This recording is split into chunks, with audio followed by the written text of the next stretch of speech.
హల్లెలూయా. అందరు గట్టిగా చెప్తున్నాం హల్లెలూయా. దేవుడికి వందనాలు. దేవుడి నామానికి మహిమ కలుగును గాక. మరి ఇప్పటి వరకు దేవుడి పాటల ద్వారా మహిమ పొందారు కదా. ఇక వాక్యానికి వెళ్ళేటప్పుడు మనందరం ఎలా ఉండాలి పిల్లలు? పెద్దోళ్ళు ఎలా ఉండాలి? పిల్లల్ని సరి చేస్తూ సౌండ్ రాకుండా వాళ్ళు ఎక్కడికక్కడికి దమ్మ కొద్దాలి, కానీ సౌండ్ రాకూడదు. ఎట చేస్తారు సరేనా? సరే, వాక్య భాగంలోకి వెళ్దాం. అందరం కూడా ఆలయంలో వాక్య భాగంలోకి మనం వెళ్దాం. ఈరోజు ఆలయంలోకి వచ్చిన మనము పునరుద్ధాన సమయం అంటే మనకి చాలా విలువైన సమయం ఇది, అవునా కదా? ఈ సమయంలో ఆలయంకి వస్తున్నాం కదా. మనము ఆలయంలోకి వచ్చి ఏం అడగాలి, ఎలా అడగాలి దేవుడు, సరేనా? ఎలా అడిగినప్పుడు మనం ఆశీర్వాదాలు దేవుడి వల్ల పొందుకుంటాం, అవునా కదా? మరి అవి నేర్చుకోవాలి ముఖ్యంగా. మనం దేవుడిని ఎలా అడగాలి, ఎలా అడిగితే దేవుడు ఆశీర్వాదాలు మనకి ఇస్తాడు, సరేనా? సరే, మొట్టమొదటిగా ఈరోజు నేను చెప్పబోతున్న వ్యక్తి ఎవరు అని మీరు ఆలోచన చేస్తే, దావీదు తెలుసు కదా మీ అందరికీ. దావీదు తెలిసిన వాళ్ళందరూ చేతులు ఎత్తండి. అబ్బో, చాలా మంది తెలుసు. దావీదు కుమారుడు ఎవరు? దావీదుకి ఒక్కడే కుమారుడా? చాలా మంది ఉన్నారు కదా. అయితే దావీదు కన్నా పెద్దోళ్ళు కూడా ఉన్నారు. దావీదు కన్నా పెద్ద కొడుకులు దావీదుకి ఉన్నారు. కానీ సొలొమోను మహారాజునే దావీదు తర్వాత దేవుడు రాజుగా ఎందుకు చేశాడు? సొలొమోనుకి ఏంటి అధికారం అని మనం చూస్తే, సొలొమోను లోపడే మనస్తత్వం ఉంది దేవుడికి. ఏ మనస్తత్వం ఉంది? ఇప్పుడు ఉదాహరణకి దావీదు పెద్ద కుమారుడు ఉన్నాడు. అతను పాపం చేశాడంట. ఏం చేశాడంటే, అతను ఒక చెల్లెల్ని అతను పాపం చేసేసాడు. అందువల్ల ఆ సింహాసనానికి వారసుడయ్యే హక్కు అతనికి ఉందా? లేదు. ఇక రెండో కొడుకును మనం చూద్దాం. ఆ పాపం చేసిన వ్యక్తిని ఈ రెండో కొడుకు చంపేసాడు. ఏం చేశాడు? చంపేసాడు. అతనికి హక్కు ఉందా? లేదు కదా, లేదు. మరి అలాంటప్పుడు ఆ సింహాసనానికి వారసుడుగా దేవుడు ఎవరు ఎంచుకున్నాడంటే, దావీదు కుమారుడైన సొలొమోను మహారాజు బత్షెబాకి దావీదుకు పుట్టిన కుమారుడు. హల్లెలూయా, అవునా? అలా పుట్టిన కుమారుడితో దేవుడు ఆలయం కట్టుటకు కూడా కుమారుడికి మంచి పర్మిషన్ ఇచ్చాడు. దావీదుకు లేదు అవకాశం. దావీదుకు ఉందా? దావీదు రాజు, డబ్బు తెచ్చాడు, బంగారం తెచ్చాడు, స్థలం తెచ్చాడు, ఆలయం కట్టించాలనుకున్నాడు. కానీ దావీదుని ఆలయం కట్టద్దని దేవుడు చెప్పేశాడు. అయితే నువ్వు భయపడద్దు దావీదు, నీ వెన్నులో నుండి వచ్చిన కుమారుడే నాకు ఆలయము కడతాడు అని అన్నాడు. అన్నప్పుడు సొలొమోను రాజుగా అయ్యాడు. రాజు అయినప్పుడు దేవుడు నీకేం కావాలి అని అడిగినప్పుడు జ్ఞానం కావాలయ్యా అన్నాడు. దేవుడు జ్ఞానాన్ని ఇచ్చాడు. ఇచ్చినాక సొలొమోను మొట్టమొదటిగా తన పని మొదలు పెట్టాడు. ఏం పని అంటే, మొట్టమొదటిగా దేవుడు ఆలయము కట్టడానికి పని మొదలు పెట్టాడు. ఆలయం కట్టడం మొదలు పెట్టినాక అది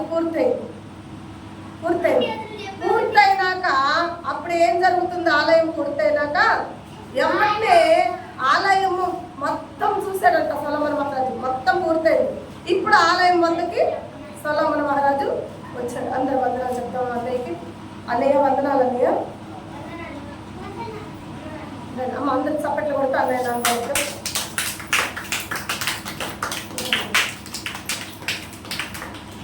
ఇప్పుడు దినవృత్తాంతాలు 6వ అధ్యాయం 20వ వచనం.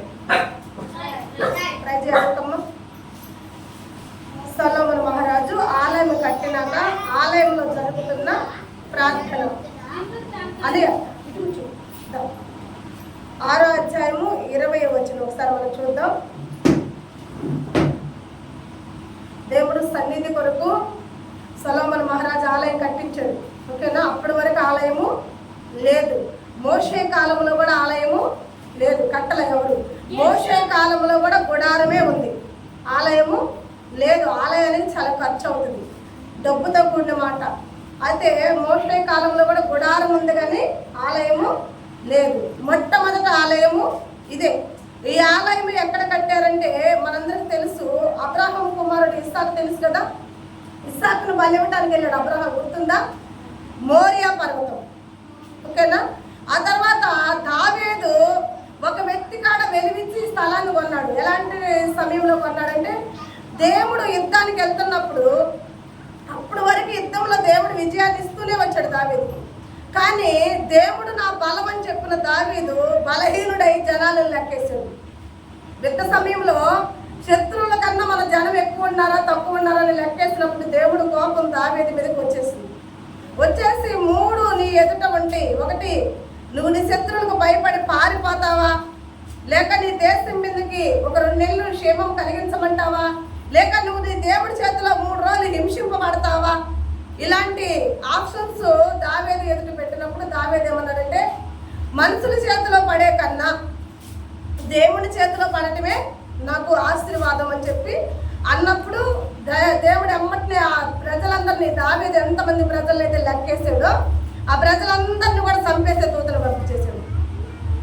అలా చచ్చిపోతున్నప్పుడు దావీదుకు భయం వేసింది. అయ్యా గొర్రెలు లాంటి వాళ్ళు అయ్యా వాళ్ళు, నేను చేసిన పాపానికి వాళ్ళందరినీ నువ్వు చంపేయద్దయ్యా, తప్పు నాది, నేను చేస్తే నా పాపం, నన్ను చంపు, నా ఇంటి వారిని చంపు, నా తండ్రి ఇంటి వారిని చంపు, గొర్రెలు లాంటి వారిని వాళ్ళని చంపొద్దయ్యా అని అన్నప్పుడు దేవుడే మరలా దూతను పంపించి ఒక గాదు అనే ఒక ప్రవక్తను పంపించి ఆయన ద్వారా మాట్లాడి, పలానా స్థలంలో దూత ఆగుంది, ఆ స్థలం వద్దకు వెళ్ళి నువ్వు ఆ స్థలాన్ని తీసుకుని ఆ దూతకు బలిపీఠం కట్టు అన్నాడు.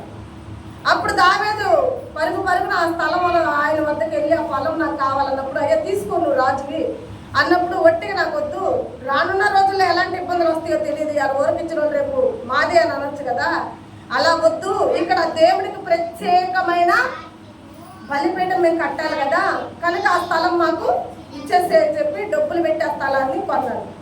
ఓకేనా?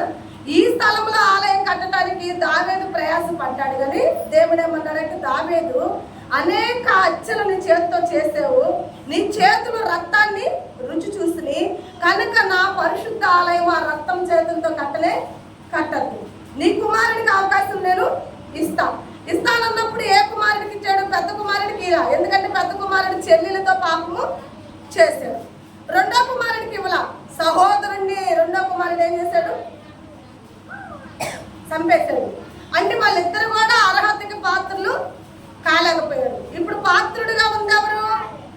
ఊరియా భార్య అయిన బత్షెబాని చేసుకున్న దావీదు.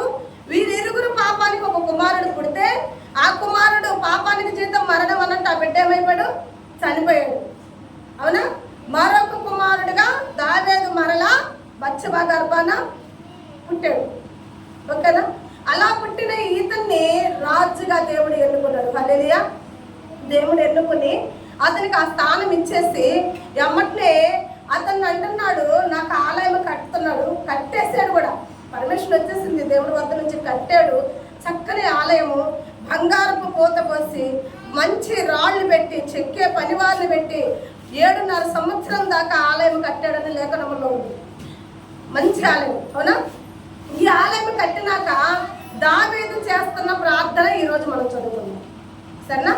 ఆలయం కట్టిన రాజు ఎలా ప్రార్థన చేస్తున్నాడు, ఆలయం ఎలా ఉండాలనుకుంటున్నాడు, దేవుణ్ణి ఏం అడుగుతున్నాడు, మనం కూడా దేవుణ్ణి ఏం అడగాలి? దేవుడు ఆలయంకి వస్తున్నాం కదా, ఏ అవసరం లేకుండా వచ్చేవాళ్ళు ఎవరైనా ఉంటే చేతులు ఎత్తండి. ఉన్నాడు ఎవరన్నా? దేవుడు మందిరానికి వచ్చేటప్పుడు ప్రతి ఒక్కరు ఒక అవసరంతో వస్తున్నామా రావట్లేదా? కనుక ఈ వాక్యాన్ని మనం తొందరగా చదువుకుని అన్నయ్యకి అవకాశం ఇద్దాం. అమ్మ 20 చదువమ్మ 6లో 2వ దినవృత్తాంతాలు 6వ అధ్యాయం 20వ వచనం. 2వ దినవృత్తాంతాలు 6వ అధ్యాయం 20వ వచనం. దినవృత్తాంతాలు 2వ దినవృత్తాంతాలు చూడండి. సొలొమోను మహారాజు చెప్పే మాట ఏంటంటే, అయ్యా ఈ ఆలయం కట్టబడింది, నీ సేవకుడైన నీ సేవకులు ఈ స్థలము తట్టు తిరిగి చేయు ప్రార్థనలు. అమ్మా వినండి, ఈ స్థలానికి ఎవరైతే మందిరానికి వస్తున్నారు, వింటున్నారా? ఈ మందిరానికి ఎవరైతే వస్తారో వాళ్ళు చేతులెత్తి నీ వైపు తిరిగి ప్రార్థన చేసినప్పుడు ఏమని ప్రార్థన చేస్తున్నారో ఆ ప్రార్థన నీ దృష్టికి నిలుపుకో ప్రభా. హల్లెలూయా. నీ దృష్టిలో ఆ ప్రార్థనని నిలిపయ్యా. ఆ ప్రార్థనని నిలిపి నీ కనుదృష్టి ఈ స్థలము మీద ఉంచయ్యా. హల్లెలూయా. దేవుని కనుదృష్టి ఉంచమంటున్నాడు. ఎవరి వద్ద? మందిరం వద్ద. ఎందుకు? అనేకులు వస్తారు, వారు ప్రార్థిస్తారు, వారి ప్రార్థనలకి జవాబుగా నీ కనుదృష్టి, మనం అంటుంటాం కదా, యేసయ్యా నా వైపు చూడయ్యా, నా ప్రార్థన వైపు చూడయ్యా అని. అలా చూడాలంటే ఆయన కనుదృష్టి ఉండాలా వద్దా? హల్లెలూయా. ఒకటి, ఆయన కనుదృష్టి ప్రార్థన మీద. ఈరోజు సంఘానికి వస్తున్నాం కదా, మనందరం కూడా ఇంటికాడ నుంచి బయలుదేరుతూ వస్తాటప్పుడు అంటే అనుకుంటా వస్తాం, ఏమనుకుంటా వస్తామంటే ఈరోజు నేను ఆలయంకి వెళ్తున్నాను, ఇదిగో కొన్ని పనులు ఆగిపోయినాయి, కొంత బలహీనంగా ఉన్నాము, కొంత అప్పుల్లో ఉన్నాము, కొంత రోగాల్లో ఉన్నాము, కొన్ని ఇబ్బందుల్లో ఉన్నాము, ఈ వారం అంతా కూడా జరగకో, లేక దేవుడి కృపను బట్టి బాగుందను, ఒకవేళ బెటర్గా ఉందనుకో, ఈ వారం అంతా గడిచిన వారం అంతా బాగుందనుకో, నెక్స్ట్ వచ్చేయమంటావు, అయ్యా ఈ వారం కూడా నాకు ఇలాగే ఉంచయ్యా, నాకు బాగుంది. అవునా? ఒకవేళ ఈ వారంలో ఇబ్బందులు జరిగినాయి అనుకో, అయ్యా ఈ వారం అంతా నేను చాలా హింసింపబడ్డానయ్యా, నెక్స్ట్ జరగబోతున్న వారంలో నాకు మంచిగా ఉంచయ్యా, నీ కనుదృష్టి నా ముందు ఉంచయ్యా, నా పిల్లల మీద ఉంచయ్యా, నా కుటుంబం మీద ఉంచయ్యా, నా ఇంటి మీద ఉంచయ్యా అని మనం ప్రార్థన చేయాలి. అలా చేసినప్పుడు దేవుడు మన ప్రార్థన వింటాడా వినడా? మొదటి రాజుల గ్రంథం 8వ అధ్యాయం 28వ వచనం. పిల్లలు మాట్లాడద్దు. ఇందా చెప్పాను కదా, మీరు మాట్లాడకుండా ఉంటే మీకు ఎంత వస్తాయి డబ్బులు? మరి వద్దా? కావాలన్నోళ్ళు అరవచ్చా? ఆయనను యెహోవా నా దేవా నీ దాసుడునైన నేను నా ప్రార్థన నా విన్నపములను చూడండమ్మా. రెండో ప్రార్థన, ఒకటి ఆయన దృష్టి మన మీద ఉంచాలని సంఘంలో ప్రార్థన చేసుకోవాలి. అవునా? కుమారుడు చెప్తున్న మాటలు అవి, కుమారుడు దేవుణ్ణి అడుగుతున్న మాటలు. ఇక్కడ తండ్రి చేస్తున్న ప్రార్థన. అవునా? ఇక్కడ ప్రార్థన ఎలా ఉందంటే, నా విన్నపములను నువ్వు ఏం చేయాలంట? దేవుడు తెలుసుకో. విన్నపాలంటే ఏంటో తెలుసు కదా, మన అక్కర్లు, మన అవసరాలు. అధికారుల వద్ద పోయి మొరపెట్టడం కదా. ఎవరు వద్ద మొరపెట్టాలి మనము? అధికారులను చూసి భయపడే వాళ్ళందరం ఎవరి వద్ద మొరపెడితే మనకి ఆ భయం నుంచి విడుదల దొరికిద్ది? దేవుడి వద్ద. అవునా? అయ్యా నా విన్నపాలు ఏవైతే ఉన్నాయో, నేను నీతోటి ఏదైతే చెప్పుకున్నానో అయ్యా వాటి నుండి నాకు సహాయం అందించయ్యా. హల్లెలూయా. రెండో ప్రార్థన. మూడోది నేను త్వరగా ముగిస్తా, అన్నయ్యకి టైం ఇచ్చేద్దాం. కీర్తనల గ్రంథం 4వ అధ్యాయం 1వ వచనం.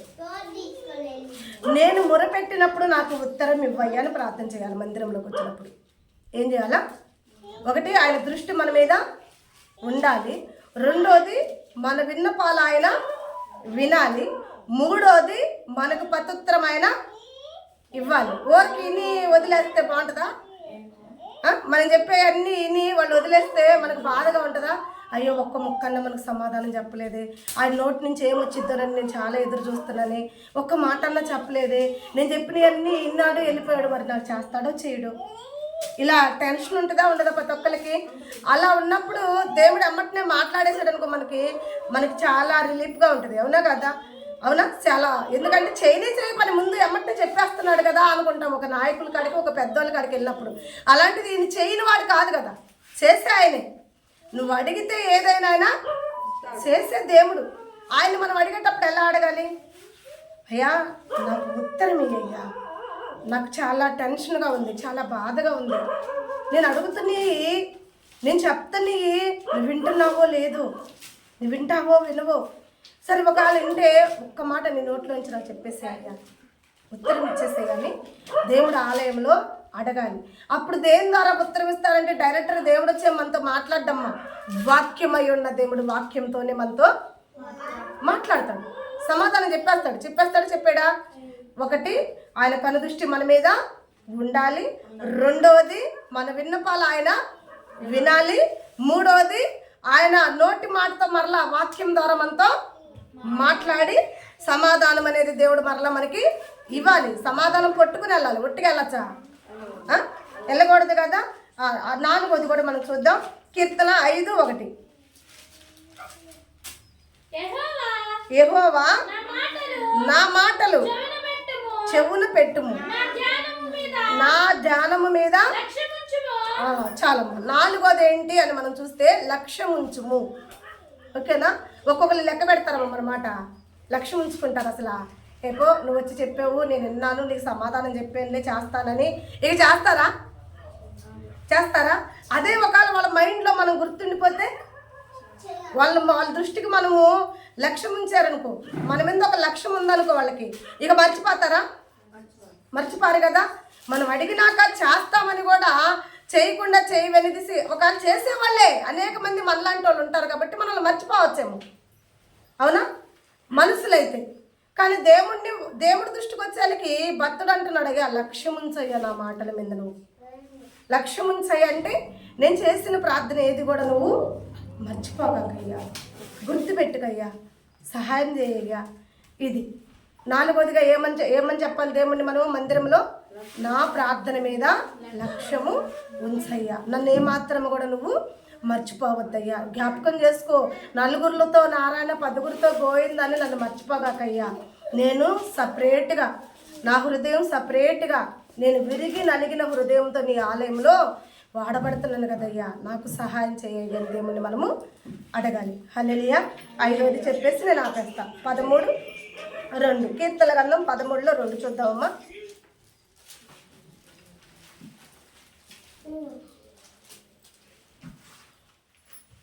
కీర్తన గ్రంథం 130 అమ్మ, 130 అధ్యాయము 2వ వచనం చూడు ఒకసారి.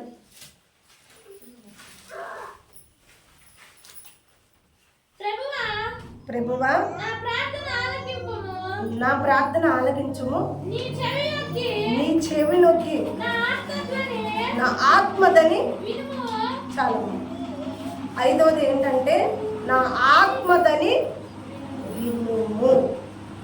5 విషయాలుగా నేను ప్రార్థన చెప్పాను. 1, ఆయన కనుదృష్టి మన మీద ఉండాలి వారమంతా, బతికినంత కాలము, అంతేనా. 2వది మన ప్రార్థనలు ఆయన మన విన్నపాలు వినాలి, ఓకేనా. 3వది మనకి ఆయన రిటర్న్ మాట్లాడాలి వాక్యం ద్వారా, అవునా. 4వది ఏం చెప్పాను గుర్తుందా అసలు? 5వదన్న గుర్తుందా? 4వది విన్నపాలు కదా, లక్ష్యం ఉంచమన్నాం 4వది. 5వది విన్నపాలు. హల్లెలూయా. ఎట్టుముంటి పరిస్థితుల్లో కూడా శ్రమలు వచ్చినా, కష్టం వచ్చినా, బాధ వచ్చినా నిన్నే నమ్ముకుని ఉన్నాను కదయ్యా. నేను ఏదో ఒక దేవుణ్ణి చేతులైతే మొక్కట్లేదు కదయ్యా. తల్లి గర్భంలో రూపించింది మొదలుకుని ముదిరి వయసు వచ్చేంత వరకు కూడా నన్ను పోషించే దేవుడు నీవే కదయ్యా. నీ వెనుక ఎవరుంటారు నా విన్నపాలు? నీ కనుదృష్టి నా పైన ఉండక ఎవరి పైన ఉంటుంది? నువ్వు చేయిందే సహాయం ఎవరి వద్ద నాకు దొరికిద్ది? యెహోవా సహాయం చేయక ఎవరైనా చేసేవాడు ఉన్నాడా? ఒక స్త్రీ వచ్చింది, అయ్యా కరువు వచ్చింది మా ఊర్లో, అయితే తినడానికి కూడా కరువుగా ఉంది, నా బిడ్డని అది తినింది, దాని బిడ్డని ఇవ్వమంటే నాకు ఇవ్వట్లేదు అని అన్నప్పుడు రాజు గుడ్డలు చింపుకున్నాడు. యెహోవా సహాయం చేయండి, మీకు ఎక్కడ నుంచి తెచ్చి నేను చేసేది సాయం, మీరు పిల్లలను కూడా తింటున్నారా అని. దేవుడు సహాయం చేయకుండా మనం చేయగలుగుతామా? దేవుడు మన కరువు తీర్చకుండా మనం తీర్చుకోగలుగుతామా? దేవుడు మనకు ఆరోగ్యం ఇవ్వండి, మనం ఆరోగ్యం తెచ్చుకోగలుగుతామా? ప్రేమని బిడ్డలారా, దేవుడు సన్నిధిలోకి వచ్చినప్పుడు దేవుడిని అడగాలి, విన్నపాలు చెప్పాలి, మీ హృదయంలో ఉన్న మురంతా దేవుడికి చెప్పాలి, దేవుడి వద్ద నుండి సమాధానం పొందుకోవాలి. ఆయన దృష్టి, ఆయన లక్ష్యం మన మీద ఉండేలాగా, దేవుడికి గుర్తుండేలాగా దేవుడి సన్నిధిలో మొరపెట్టాలి. దేవుడికి మహిమ కలుగునుగాక. దేవుడి మాటలు దీవించి ఆశీర్వదించును. మరి సమయం అన్నయ్య కంపెనీలో చక్కని వాక్యంతో, మంచి సాక్ష్యంతో అన్నయ్య మనల్ని ముందుకు నడిపిస్తారు. అని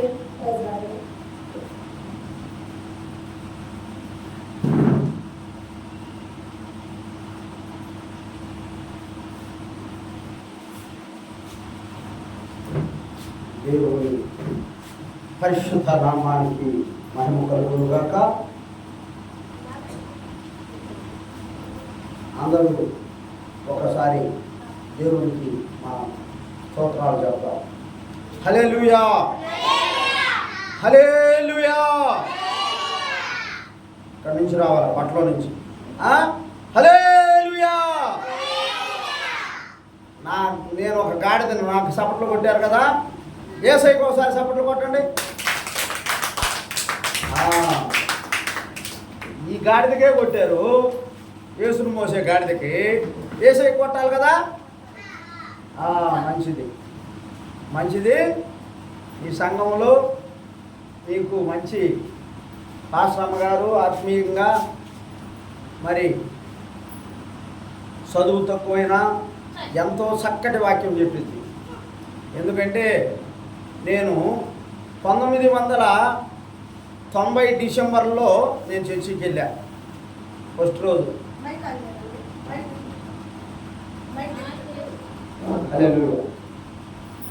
మొట్టమొదటిగా 91 నుంచి నేను ప్రార్థనకి వెళ్తాను. అంటే ఇప్పుడు ఎన్ని సంవత్సరాలు? 34 సంవత్సరాల నుంచి వెళ్తున్నా. ఒక్కొక్కరు 50 ఏళ్ళ నుంచి కూడా వెళ్తారు. కానీ ఎక్కడ వేసిన గొంగలి అక్కడే. మొదటి వారు కడపటి వారు అవుతారు, కడపటి వారు మొదటి వారు. ప్రియులారా, దేవుణ్ణి నమ్ముకున్న కొత్తల్లో కొంతమంది ఎచ్చగా ఉంటారు. అబ్బో అబ్బో ఈమెద్రా ఇంత భక్తి పర్రాలనుకుంటారు. ఉండే కొద్ది చల్లగా ఉంటారు. అలా ఉండకూడదు. దీనంబు యేసుతో ఏ దగ్గరగా ఉందాం. దినదినంబు యేసుకు దగ్గరగా ఉండాలి. మనం దినదినంబు ఎదగాల. వయసు పెరిగినట్టు మన ఆత్మీయత కూడా ప్రభునందు. ప్రియులారా, నేను ఎవరో మీకు తెలియదు. కొద్ది నిమిషాలు నా సాక్ష్యంతో కూడిన వాక్యం చెప్తాను. తర్వాత 2 ముక్కలు వాక్యం కూడా నాకు తెలిసింది చెప్తాను. రాత్రికాల సమయంలో మరి రుద్రవరం గ్రామంలో గృహప్రవేశ కూడిక. సందర్భానుసారమైన వాక్యం చెప్పాలి. ఎక్కడైనా పెళ్ళికేమో తద్దిన వాక్యం, తద్దినానికేమో పెళ్లి వాక్యం, అలా చెప్పేవాళ్ళు ఉంటారు. మరి రుద్రవరం గ్రామస్తులైతే, అయ్యగారు మీరు ఏ కూడిక పెడితే ఈరోజు బర్త్డే కూడిక అయితే బర్త్డే వాక్యమే చెప్తారు, గృహప్రవేశం అయితే గృహప్రవేశమే చెప్తారు. పాస్టర్ గారు నాకు ఎన్ని నిమిషాలు ఇచ్చారో టైం తెలిస్తే మీరు ఆశ్చర్యపోతారు. 6 నిమిషాలు చెప్పమన్నాడు. ఎన్ని నిమిషాలమ్మా? అయితే నేను 13 నిమిషాలు చెప్పాను. అయితే అయ్యగారు వాళ్ళు ఇంకొక అయ్యగారు వచ్చాడు వేరే శివనమరి నుంచి. 3 చెప్పాము. అంతా అయిపోయి అన్నం తింటున్నాం. ఒక విశ్వాసురాలు వచ్చేసింది మా దగ్గరకు. వచ్చి నేనేమన్నా అనుకుంటారమ్మా పాస్టర్ గారు అని తర్వాత చెప్పాను. పాస్టర్ గారు, జాలయ్య పాస్టర్ గారు కొద్దిసేపు చెప్పిన గొప్పగా చెప్పాడయ్యా, విలువైన మాటలు చెప్పాడయ్యా. ఆ పాస్టర్ గారు కొనుక్కుంటాడేమో అని తర్వాత అన్నాను. నేను పక్కకు పిలిచి, అమ్మా అట్ట అనబాకమ్మా, నన్ను పొగడబాకమ్మా, మళ్ళీ ఆయన గుళ్ళుకుంటే రేపు నన్ను రానియడన్నా. భయం వేస్తుందమ్మా, నన్ను పొగడొద్దమ్మా, ఏసైన పొగడమ్మా, నేను గాడిదనేనమ్మా. ఏదో ఆయన చెప్పే మాటలు 1 గంట ఇంటికాడ ప్రార్థన చేసుకుని వచ్చి చెప్పానమ్మా. అరగంట ప్రార్థన, అరగంట ఇక్కడ వాక్యం చెప్పాలంటే 6 గంటల ప్రార్థన చేసుకోవాలి సేవకుడు. అప్పుడే ఆ విలువైన మాటలు, ఆత్మీయమైన మాటలు, దేవుని మాటలు నీ హృదయంలో ఉంచుకుంటాయి. సిద్ధపాటు అనేది ఒకసారి చెప్తాను. ఆదివారం మనం ప్రార్థనకు రావాలంటే ఎలా రావాలో, ముందు రోజు ఎలా సిద్ధపడాలో సిద్ధపాటు కలిగి ఉండాలి. అప్పుడే దేవుడు నిన్ను బలంగా వాడుకుంటాడు. అర్థమైందా? సిద్ధపాటు లేకుండా, ప్రార్థన లేకుండా ప్రియమైన దేవుని బిడ్డలారా నువ్వు జరగదు. సిద్ధపాటు ఉండాలి, ప్రార్థన ఉండాలి, వాక్యాన్ని ధ్యానించాలి. కీర్తన గ్రంథం 51వ అధ్యాయంలో ఏముంది? కీర్తనలు 5 స్కందాలుగా విభజించాడు. ప్రథమ స్కందము, ద్వితీయ స్కందము, తృతీయ స్కందము, చతుర్థ స్కందము, పంచమ స్కందం అని. ఈ ఎవరికి తెలియదు. ఎక్కడి నుంచి ఎక్కడికో ఫస్ట్ స్కందము, ఆ నుంచి 2వ స్కందం ఎంతవరకు, అవన్నీ బైబిల్లోనే ఉన్నాయి. మీకు చూపిస్తా తర్వాత. చూడండి, 1వ అధ్యాయము 1వ వచనంలో ఏం రాయబడి ఉంది? దుష్టుల ఆలోచన చొప్పున నడవక, పాపుల మార్గమున నిలువక, అపహాసులు కూర్చున్న చోటు కూర్చుండక, యెహోవా ధర్మశాస్త్రమందు ఆనందించుచు ధ్యానించువాడు ధన్యుడు, అతడు నీటి కాలువన నాటబడిన మొక్క వలె ఆ ఆకు వాడక తాళ కాలమందు ఫలమిచ్చు హల్లెలూయా. ఒక ఆయన అన్నాడు, హల్లెలూయా అంటే ఏందయ్యా అర్థమా అన్నాడు. చూసుకోయ్యా, ప్రకటన గ్రంథము 19వ అధ్యాయంలో ఉంది, పలానా చోట హల్లెలూయా అంటే ప్రభువుని స్తుతించుడి. చాలామంది చాలా క్వశ్చన్లు వేస్తారు, వాడికి సమాధానం చెప్పేటట్టు ఉండాలి మనం. అర్థమైందా? ఒకరోజు ఒక ఆయన వచ్చాడు, వచ్చి రాని ఇంగ్లీష్ ఎవడు మాట్లాడమన్నాడు అన్నీ. Thank you very much, thank you అంటున్నాడు. మంచిదేనయ్యా, అతని సంగతి నాకు చెప్పారు వేరే వాళ్ళు, అతను చదివింది 5 బ్యానీలు కలిసాడు.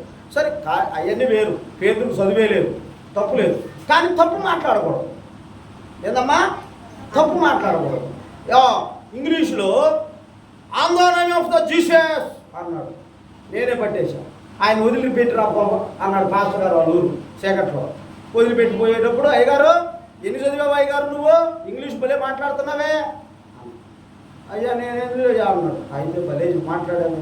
యేసు నామం మీద అడుగుతావా? In the name of the Jesus అనాలా? యేసు నామములో అడుగు. ఎవరు వచ్చినా ఇంగ్లీష్ ఎవరు మాట్లాడుతున్నారు? వినేవాళ్ళు మనకన్నా తెలివిగల వాళ్ళు ఉంటారు, జాగ్రత్త. ఒకరోజు మీటింగ్లకు పోయాం, ఆదాంప ఇక్కడ ఈ ఊరు ఇక్కడే నూతలపాడులో. ఆయన ఎవరు? తూలిపల్ల జాషువా మీటింగ్ వెళ్తే ఒక ఆయన స్పీకర్ వచ్చాడు. హరిశ్చంద్రలో ఈ పద్యము జాషువా రాశాడు అన్నాడు. ఎమ్మటనే మా పాస్టర్ గారు ఉన్నాడు, ఆత్రబాబు గారు, ఆయన హరిశ్చంద్ర నాటకాలు లోకంలో ఉన్నప్పుడు వేసినాడు. తప్పు తప్పు, ఆ పద్యం రాసింది గుర్రం జాషువా కాదు, ఇంకొక కవి అన్నాడు.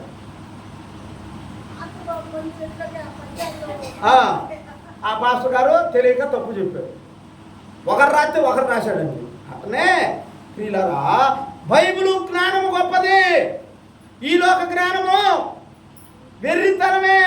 ఈ లోక జ్ఞానం నీకు ఎంత ఉండదు? బైబిల్ జ్ఞానం కాదు. ఆ బైబిల్ జ్ఞానాన్ని మీ పాస్టర్ అమ్మకి దేవుడిచ్చాడు. ఎవరిచ్చారు? పేతురుకి ఎవరిచ్చారు? పేతురు చేపలు పట్టుకునేవాడు, జాలరి. అయితే యేసు ప్రభు పిలిచాడు, అయ్యా రా, నిన్ను నేను మనుషులను బట్టు జాలరిగా, మనుషులను బట్టి జాలరిగా చేశాడా? ఆయన అనాథ ప్రణాళికలో నేనేమై ఉండాలో ఆయనకు తెలుసు. అదే చేస్తాడు నన్ను. నేను పెద్ద లాయర్లు అవ్వాలనుకున్నా, పోలీసు అవ్వాలనుకున్నా, పోలీస్ సెలక్షన్కి పోయా, అన్నీ అయ్యా. చివరిలో దేవుడు నీకు వద్దురా అని ఇంటర్వ్యూలో తీసేశాడు. నాతో పోలీసు ఉద్యోగంలో చేరినోడు నా ఫ్రెండ్స్ ఎస్ఐలు అయ్యారు, ఏఎస్ఐలు అయ్యారు. అది దేవుడికి ఇష్టం లేదు. లాయర్ అనుకోవాలనుకున్నా, అది దేవుడికి ఇష్టం లేదు. ఆయన దేవుడు చిత్తములో నేను నా తల్లి గర్భములో ఉన్నప్పుడే దేవుడు నిన్ను మన అందరినీ ఏర్పాటు చేసుకున్నాడు. హల్లెలూయా. నువ్వెవరైనా కావచ్చు, నువ్వెవరైనా కావచ్చు. ఇది ఒక మతం కావచ్చు. చాలామంది అంటారు మన హిందువులు, నేను కూడా హిందువుడినే, సాక్ష్యం చెప్తా. మా బంధువులు అంటారు, రే వీళ్ళు మాదిగోళ మతంలో చేరాడు. మాదిగోళ మతం కాదు, మాదిగోళ మతం కాదు. అపోస్తుల కార్యము 10:36 అధ్యాయంలో యేసు ప్రభు ఏమన్నాడంటే, యేసుక్రీస్తు అందరికీ ప్రభువు. హల్లెలూయా. యేసుక్రీస్తు అమ్మా ఎవరికి ప్రభువు? అందరికీ. ఆయన అందరికీ దేవుడే. హల్లెలూయా, స్తోత్రం. చప్పట్లు కొట్టండి. నువ్వు కూడా అన్నావు అందరికీ దేవుడు. తెల్లవాళ్ళ దేవుడు కాదు, ఆయన పుట్టింది మన ఆసియా ఖండంలోనే. మొత్తం 7 ఖండాలు ఉన్నాయి. బైబిల్లో 7 గురించి చాలా ఉన్నాయి. ఆ 7 గురించి చెప్తే అది ఒక పెద్ద వాక్యం, గంట నడిచి. చూడండి పిల్లరా, బైబిలు ఒక గని. ఏంది? తొవ్వే కొంది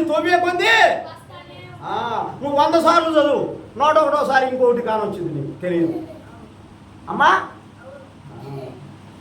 బైబిల్ అసలు ఎలా చదవాలో అన్నీ ఉంది, దాని గురించి కూడా వాక్యం ఉంది. బైబిల్ ఎక్కడి నుంచి పుట్టింది, ఎలా పుట్టింది, ఎవరు రాశారు, ఎంతమంది రాశారు. అబ్బా, మొన్న ఒకసారి మీ పాస్టర్ గారు నాకు వాట్సాప్ పెట్టింది, మీ సంఘంలో ఏమిటో కానీ టక్క చెప్తుంది. ఆది కాండము తర్వాత నిర్గమాకాండం, ఎక్స్డోస్ అంటారు. తర్వాత లేవికాండం, సంఖ్యాకాండం, ద్వితీయోపదేశకాండం. అబ్బా బ్రహ్మాండం చెప్ప. అసలు మొత్తం 66 పుస్తకాలు. Very good, very good, very good, very good. మన దేవుడు పెద్ద అయినాక గొప్పగా పెద్ద మంచి ఉద్యోగాలు ఇచ్చునుగాక, గొప్ప సేవకులు అవుదురుగా. మంచి గ్రామం. ఎందుకంటే ఒక్కొక్కరికి నైస్గా బైబిల్ పట్టుకొని వస్తారు. బైబిల్ వాక్యం తొందరగా తీయాలంటే బైబిల్ చదవాలని నడవదు. మళ్ళీ ఇంటర్ డిగ్రీలు చదువు. ప్రియులారా, నీ డిగ్రీలతో పని లేదు. దేవుని వాక్యం నువ్వు నిత్యము ధ్యానించు. ఎలా ఉంటావో నది ఒడ్డున అని రాసిపడి ఉంది ఇంగ్లీష్ బైబిల్లో. The reverse of the water, తెలుగులో కాల ఒడ్డు అని ఉంది. ఇంగ్లీష్ బైబిల్ అయితే ద రివర్ అంటే నది ఒడ్డున చెట్టు ఎలా ఫలంగా పండిస్తూ ఉండిందో, ఎప్పుడు నీళ్లుండి అలా ఫలిస్తావు నువ్వు. ప్రార్థనా వాక్యం ఈ రెండే విశ్వాసికి కావాలి. ఈ రెండే అవసరం. నీ ప్రార్థనా శక్తి ఎంతటి కార్యమైనైనా, ఎంతటి అసాధ్యమైందైనా దేవుడు సాధ్యం చేస్తాడు. ప్రియమైన దేవుని బిడ్డ, ఈనండి ఒక గ్రామంలో ఒక 10 సంవత్సరాల అబ్బాయి, లంబాడీలమ్మ వాళ్ళు చెంచులు గూడెల్లో ఉంటారు. ఆ అబ్బాయికి బోన్ క్యాన్సర్ వచ్చింది. అమ్మ జాగ్రత్తగానండి, బోన్ క్యాన్సర్. ఏం క్యాన్సరు? బోన్ క్యాన్సర్ వచ్చింది. ఎన్నెన్నో హాస్పిటల్ తిప్పారు, ఎక్కడా దక్కలేదు. ఒకరోజు వాళ్ళ పెద్దమ్మ కాడికి ఆ అబ్బాయిని తీసుకొని వచ్చారు. ఆ గ్రామంలో అమెరికా ద్వారా వచ్చి మీటింగులు పెట్టి వాక్యం చెబుతున్నారు. వాక్యం చెబుతుంటే ఆ పెద్దమ్మ అంది, అమ్మమ్మ ఆమె దేవుణ్ణి నమ్ముకుంది. ఆ అబ్బాయి పెద్దమ్మ దేవుణ్ణి నమ్ముకుంది. అంది, అయ్యా వాళ్ళ చెల్లెలతో, అయ్యా అమ్మ ఒక్కసారి ఆ ప్రార్థన దేశపాదం, ఒక్కసారి ఆ ప్రార్థన కాడికి దేశపాదం అమెరికా ద్వారా వచ్చారమ్మా అంటే, సరే చూద్దామన్నా ఆమె వాళ్ళ చెల్లెలు. తీసుకొని వెళ్ళి అక్కడ ప్రార్థన అంతా అయిపోయినాక ఆ ధరలో ప్రార్థన చేశారు. అబ్బాయి ఎప్పుడు మంచంలో పనుకొని ఎంతో దీనంగా ఉండేవాడు. ప్రార్థన అయిపోయింది, పొద్దుపోయింది, ఇంటికి వచ్చి పనుకున్నారు. తెల్లారి లేచాలకే, వీళ్ళు చూశాలకే లేచి ఆడుకుంటున్నాడంట. హల్లెలూయా. వీళ్ళు లేచి ముగ్గులు వేసుకొని చుమ్ముకుందాం అనుకునేలాగే ఆడుకుంటున్నాడు. చూడు, స్వస్థత ఇచ్చేసాడు ఆ రాత్రే దేవుడు ఆ బిడ్డ. హల్లెలూయా. బోన్ క్యాన్సర్ తగ్గిపోయింది. హాస్పిటల్కి పోయి చూపించారు, క్యాన్సర్ తగ్గిపోయిందయ్యా అన్నారు. వాళ్ళే డాక్టర్లే విచిత్రం అయిపోయారు. ఆ అబ్బాయి దేవుణ్ణి నమ్ముకొని బాగా బైబిల్ ట్రైనింగ్లు చేసి గొప్ప సేవకుడు అయ్యి ఇప్పుడు 6,000 మందికి అనాథ పిల్లలకి ఆయన అన్నం పెట్టి చదివిస్తున్నారు. 200 సంఘాలు కట్టాడు. ఎన్ని సంఘాలు? ప్రియమైన దేవుని బిడ్డ, ఆ రేత్రి కాలంలో ఆ ధరలు వచ్చారు, ప్రార్థన చేశారు, వెళ్ళిపోయారు. వాళ్ళు ఏ దేశం వెళ్ళిపోయారో వాళ్ళు ఎవరో కూడా వీళ్ళకి తెలియదు. కానీ దేవుని శక్తి ఎలా పనిచేసింది, ప్రార్థనా శక్తి ఎలా పనిచేసింది. ఎక్కడెక్కడో హాస్పిటల్ తిప్పారు, కానీ తగ్గలేదు. వాళ్ళ ప్రార్థన వల్ల ఆ అబ్బాయి జబ్బు తగ్గింది. ఆ అబ్బాయి దేవుని నమ్ముకున్నాడు. ఆ అబ్బాయి ద్వారా ఇప్పుడు ఎన్ని సంఘాలు కట్టబడ్డాయి? 200 సంఘాలు కట్టబడ్డాయి.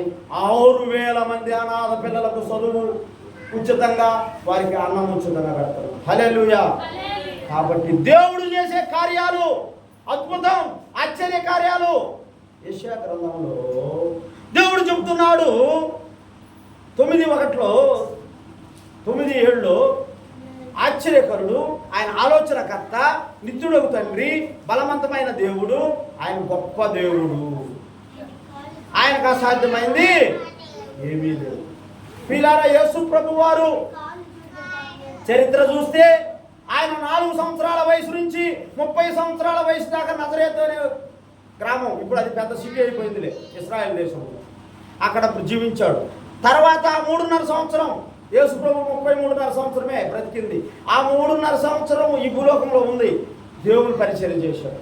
ఎన్నో అద్భుత కార్యాలు, చచ్చిపోయిన వారిని లేపాడు, ఎన్నో గుడి వారికి కళ్ళు ఇచ్చాడు, కాళ్ళు లేని వాళ్ళకి కాళ్ళు ఇచ్చాడు, మోగవారికి నూలు, చచ్చిపోయిన లాజర్నే లేపాడు. ఎన్నో అద్భుత కార్యాలు, ఆశ్చర్య కార్యాలు చేసి ఆయన ఈ లోకం నుండి పరలోకము ఆరోహమై వెళ్ళిపోయాడు.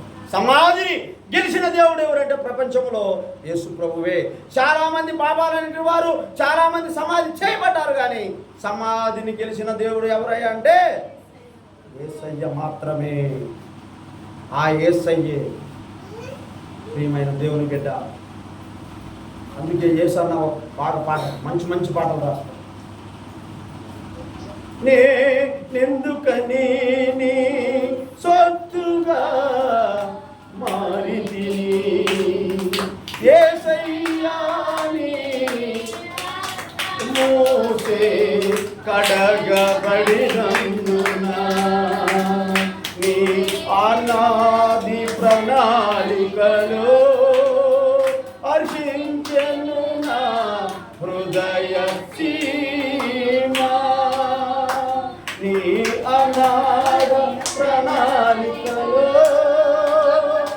హర్షించెను నా హృదయ సీమా.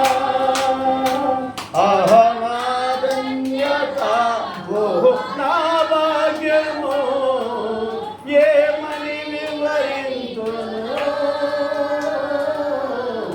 ఏమని వివరింతును. ఆహా నా ధన్యత, ఓహో నా భాగ్యమో, ఏమని వివరింతును, ఏమని వివరింతును.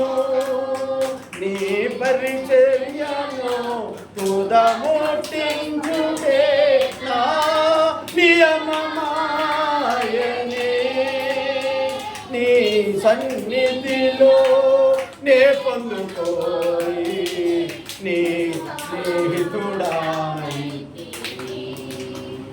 నీ సన్నిధిలో నీ పొందుకోరి నీ స్నేహితుడానైతే. ఆహా నా ధన్యత, ఓహో నా భాగ్యమో, ఏమని వివరింతును, ఏమని వివరింతును. ఆహా నా ధన్యత, ఓహో నా భాగ్యమో, ఏమని వివరింతును, ఏమని వివరింతును. హల్లెలూయా. చూడండి ఈ పాటలో ఎంత భావం ఉందో. నేను ఒక్కోసారి బండి మీద పోయేటప్పుడు ఒక్కడిని రేత్రి పొద్దుపోయినా ఈ పాట పాడుకుంటా పోతుంటే నాలో ఆనందం వచ్చింది. దావీదు వాలే నాట్యమాడే అని యేసు ప్రభు, యేసన్న కూడా ఎగిరి ఎగిరి పాడతాడు. నీ కృప నాకు చాలును, నీ కృప లేనిది నే బ్రతుకలేను. ఆ పాటకైతే యేసయ్య నేను యూట్యూబ్లో చూస్తా, చివరిలో ఎగిరాడు, నీ కృప నాకు చాలును అని. అంటే అంత ఉద్యోగం వచ్చింది.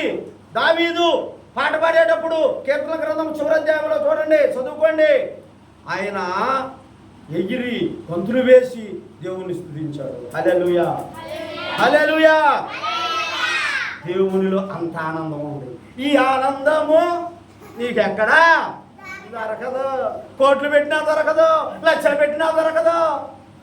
రుద్రవరం గ్రామంలో ఒక నాయుడులా ఉంది, కోట్లు కొంత ఆస్తి, 2 బ్యానీలు ఉన్నాయి, కొడుకు ఢిల్లీలో లాయరు, వాళ్ళ ఆయన బడి బంధువులు, 3 కూతుర్లు, ఒక కొడుకు, 3 కూతుర్లు ముది మనవళ్ళు కూడా ఉన్నారు. అయితే ఒకరోజు ఒక మనమరాలు వచ్చిందంట. వచ్చి అమ్మమ్మ మా ఆయన వెళ్ళిపోయాడు, వారం అయింది, వస్తే ఆమంతా ఉంచుకొని చర్చికి వచ్చిద్దా ఆమె పుట్ట కొట్టుకుని మేము మా శాత ప్రార్థన చేసేటప్పుడు. ఎందుకంటే యేసయ్య గుట్ట దాకంగానే రక్తస్రావం శ్రీ స్వస్థపడిలా ఆ విశ్వాసం. మా వస్త్రం కొట్టుకునేది, అమ్మ మేము అమ్మ గాడిదలం అమ్మ అంటాం, కాదయ్యా అని. అయితే ఆమె అంది ప్రార్థన చేయించుకోవాలి.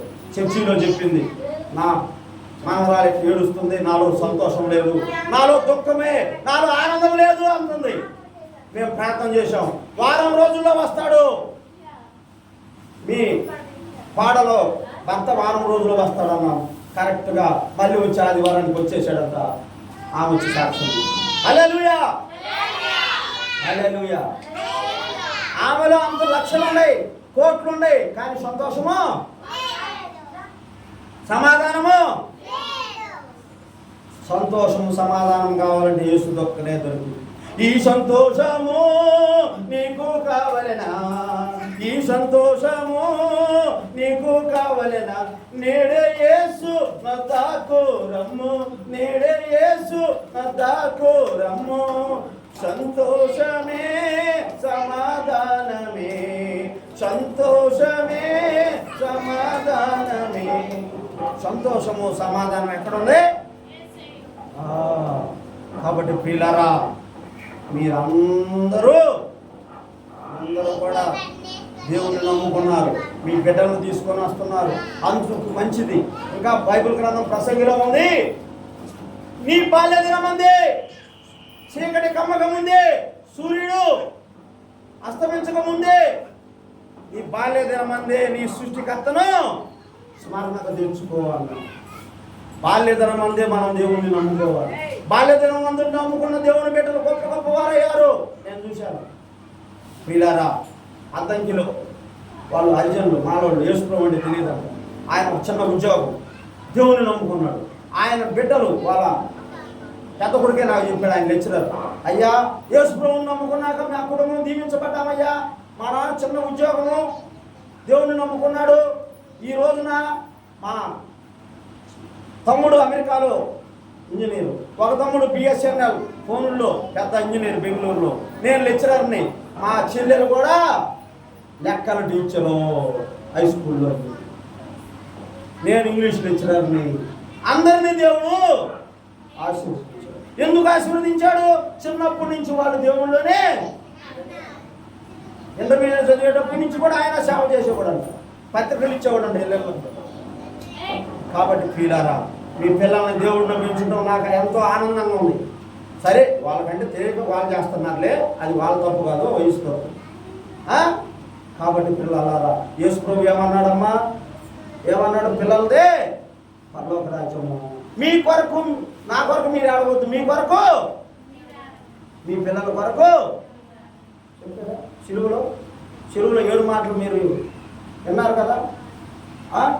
శిలువలో క్రిస్మస్ గుడ్ ఫ్రైడే రోజు చెప్తారు కదా. కాబట్టి ప్రియులారా, ఈ సువార్త, ఇది ఏమర్త? సు అంటే ఏంది? మంచి వార్త. ఈ మంచి వార్తని ప్రియులారా మనము దేశమంతా ప్రకటించాలి, దేశమంతా కూడా మనము సాటించాలి. అది మన కర్తవ్యం. దేవుడు చెబుతున్నాడు, ఒక ఆత్మ కూడా నశించిపోవడానికి ఇష్టం ఉంది. హల్లెలూయా, హల్లెలూయా. సరే, మంచిది. నేను అనుకోని రీతిలో దేవుడు నాకు ప్రేరేపించిన వాక్యం చెప్పా. దేవుడు మీకు ఏ వాక్యం కావాలో అది దేవుడు నాతో అనుకోని రీతిగా చెప్పించాడు. ఇంతవరకు వాక్యం చాలు. ఇంకా చెప్తే ఈ వాక్యమే ఇంకొక 2 గంటలైనా 3 గంటలైనా నేను చెప్తానే ఉంటా. ఇక్కడ నుంచుంటే దేవుడు నాకు నడిపిస్తానే ఉంటాడు.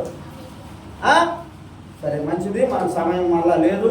మరి సిస్టర్ అమ్మాయి మళ్ళా పులియేడు గ్రామం వెళ్ళాలి, అక్కడ పరిచర్య ఉంది. కాబట్టి ప్రియులారా చూడండి, ఎందుకంటే దేవుని పరిచర్య అంటే నా సొంత పనులే నేను వదిలిపెట్టేస్తా. ఉదయం నుంచి సాయంత్రం, రాత్రి పొద్దుపోయినా, 1 అయినా 2 అయినా కొనుక్కొని మళ్ళీ ఉదయం 6ంటికి లేచి ఆఫీస్కి వెళ్ళిపోతా. హల్లెలూయా, హల్లెలూయా. దేవుని పనిలో సోమరితనం ఉండకూడదు, దేవుని పనిలో సోమరితనం ఉండకూడదు. దేవుడే నిన్ను చూసుకుంటాడు. 3 గంటలు నిద్రైనా నెంబర్ 1 నిద్రిస్తాడు దేవుడు. నేను 12:20 కొనుక్కున్నా, 6:15కు లేచా, మరలా కొనుక్కొని కూడా కొనుక్కోవాలి. ఈయనతో నైట్ 11 అయినా మరలా మేలుకొనే దేవుని పని చేస్తాడు. దేవుని పని చేయాలమ్మా. మన పనులు చేసుకుంటే అట్టా ఎల్లకారము ఏమి తిందుమా, ఏమి త్రాగుదుమా, ఏమి కట్టుకుందుమా, ఏమి సంపాదించుకుందుమా, ఏమి ధరించుకుందుమా, నిద్రలేసిన కాడి నుంచి మానవుడికి ఇదే పని. అంతేనమ్మా శిష్యులు? అంతేనా? అబ్బా ఇలా ఏం పని లేదే అంటే ఇలా పోదినవా? ఇలా పని లేక పోదిన వాళ్ళు కూడా ఉన్నారు. ఇచ్చిందానా? రేపుల గురించి నువ్వు చింతపడబాకు, రేపు దేవుడే నీకు ఇస్తాడు.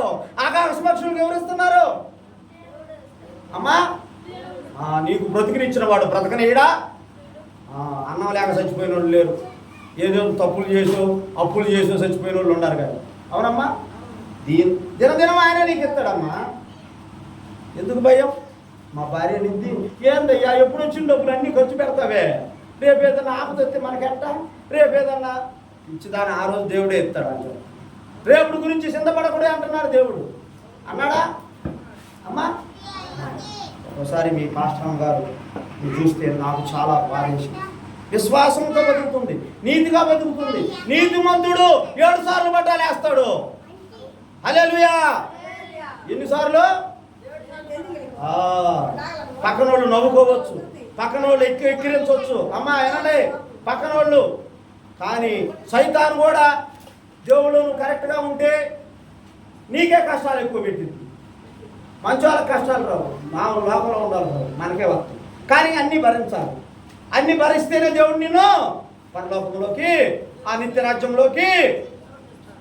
ఒక్కోసారి ఒక్కొక్కమనింది, అయ్యా నేను ఎంత భక్తిగా ఉంటున్నానయ్యా, నాకే ఎందుకయ్యా, నాకే ఎన్ని కష్టాలు ఎందుకయ్యా, నాకే ఎన్ని బాధలు ఎందుకయ్యా, అలా ఆమె చూడయ్యా అసలు దేవుడు అంటే పడదు, ఆమె బ్రహ్మాండంగా ఉందయ్యా అంటే అది అప్పుడే తర్వాత నీకే మంచి జరిగింది. దేవుడు నిన్నే రాజ్యంలోకి తీసుకుపోతాడు. దేవుడు నిన్ను నీ బిడ్డల్ని ఆశీర్వదిస్తాడు. అది ఓర్పు కలిగి ఉండవు. దేవుళ్ళు ఎలా ఉండాలి? ఓర్పు కలిగి ఉండు. ఇవాళ వల్ల ఆనందం వచ్చిందని, ఇవాళ ఒక 10 రూపాయలు సంపాదించుకున్నామని సంతోషపడాలి. కష్టాలలో, నష్టాలలో, ఇరుకుల్లో, ఇబ్బందుల్లో, రోగాలలో అన్నిట్లో దేవుణ్ణి నీవు నమ్ముకొని ఉండాలి. దేవుణ్ణి నీవు వదిలిపెట్టకూడదు. ఏం చేయాలా? నాకు పెద్ద యాక్సిడెంట్ అయింది, చెప్తా సాక్షి. ఒక పాస్టర్ గారు అన్నాడు, రెడ్డి గారు, అయ్యా నువ్వు యేసుప్రభువుని వదిలిపెడతావా అనుకున్నానయ్యా. పిచ్చివాడ, భక్తుడా క్రీస్తే సావు అయితే మేలే అన్నాడు పౌలు. నేనెందుకు వదిలిపెడతానయ్యా, నా దేవుడు నన్ను మళ్ళా నడిపిస్తాడయ్యా అన్నాను. ప్రార్థన చేశాను, ఏడ్చి మనసులో ఉండి దావీదు వలె కన్నీటితో ప్రార్థన చేసుకున్నా, ప్రభువా నేను చచ్చిపోతే నాయన నీ నామానికి అవమానం అయ్యాను. దేవుడు మళ్ళా లేపాడు, దేవుడు నన్ను వాడుకుంటున్నాడు. హల్లెలూయా! సరే మంచిది ప్రియులారా, కొద్ది నిమిషాలు దేవుని వాక్యాన్ని ధ్యానం చేసుకుందాం. 11:30 అయింది. నేను ఇప్పుడు ఒక అరగంట చెప్పుకుంటాను. దగ్గర అరగంట చెప్పానా ఏమో, టైం నేను చూసుకోవాలి. దేవుని ఆవేశం, ఆత్మ ఆవేశంతో వచ్చిన మాటలు మీకు చెప్పాను. నేను ఒక సబ్జెక్ట్ ఏం తీసుకోలేదు. ఒక్కొక్క సబ్జెక్ట్ తీసుకుంటే గంట పట్టింది. ఒక ఉప్పు గురించే ఒక రెఫరెన్స్తో 7 పాయింట్లు మీకు చెప్తా. ఒక ఉప్పు గురించే ఒకే రెఫరెన్స్, మళ్ళీ 7 పాయింట్లు చెప్తా. అలా నేను సబ్జెక్టు తీసుకోలేదు. మంచి మాటలు దేవుడు నాకు ఇచ్చినటువంటి కొన్ని మాటలు మీకు చెప్పాను. ఇలాగా దేవుళ్ళు ఎలా జీవించాలో, దేవుళ్ళు ఎలా ప్రార్థన చేసుకోవాలో, దేవుళ్ళు ఎలా వాక్యం చదువుకోవాలో చెప్పాను. దేవుణ్ణి విడిచిపెట్టకుండా ఉండాలని చెప్పాను. అంతే కదా నేను చెప్పింది. కష్టాల్లో బాధల్లో కూడా దేవుణ్ణి విడిచిపెట్టకుండా మనము ఉండాలి. సరే మంచిది. ఇప్పుడు ప్రాముఖ్యమైన ఘట్టంలోకి వచ్చాము. ఎందుకంటే ఒక సాక్ష్యము, నా సాక్ష్యము ఇలా 2 ఆత్మలను మార్చింది. నా సాక్ష్యమిని 2 రక్షణ పొందారు, వాళ్ళే వచ్చి సాక్ష్యం చెప్పారు. కాబట్టి నా చిన్న సాక్ష్యాన్ని మీ మధ్య పంచుకుంటాను. అమ్మా మనకి ఇంకెంత టైం సమయాన్ని పాటించాలి. మరలా 12:30 అయింది. మీరు ఎంత సేపు 10 నిమిషాలు అయితే 10 నిమిషాలే చెప్తారు. అమ్మా 12ంటికి వెళ్ళిపోవాలి. అమ్మ వెళ్ళండి. ఒక 10 నిమిషాలు బ్రీఫ్గా నా సాక్ష్యం చెప్తాను. అయ్యారు ఎవరు మాట్లాడతామా? మీరు మాట్లాడితే చాక్లెట్లు ఇవ్వము, డబ్బులు ఇవ్వము. ఎవరు మాట్లాడుకోవాలనుకుంటే అన్ని ఎక్కువ చాక్లెట్లు ఇవ్వరు. సరే మంచిది. మంచిది. నేను కొద్ది నిమిషంలోనే బ్రీఫ్గా నా సాక్ష్యాన్ని ముగిస్తాను. ఎందుకంటే సమయాన్ని పాటించాలి. ప్రియులారా,